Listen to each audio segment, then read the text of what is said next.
کریم صلی الله علیه وسلم عائشہ بیت فرمای ام المؤمنین ته چې ان الله ينزل في هذه الليله دغه شپه د لیلۃ النصف من شعبان د شعبان 15 شپه وا نبی رسول الله فرمایي چې الله جل جلاله د خپل شان موافق آسمانی دنیا ته نزول کوي.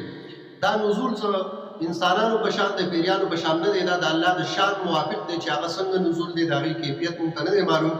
نو الله جل جلاله نزول کوي آسمانی دنیا ته او فیغفر فیها من الذنوب اکثر من عدد شعر مغز کلب.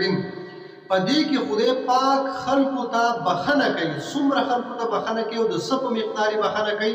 په دې عربو کې یو قبیله وه بنو کلب قبیله ورته وایي. د دغه قبیلې دا خاصیت و چې دوی به دا ګړي بزي د ټولو نه زیاتې ساتلې. نو نبي علیه السلام فرمایي چې د بنو کلب قبیلې د ګړو بزو د ویښتو مقدار الله جل جلاله په دې شپه کې مؤمنانو مسلمانانو ته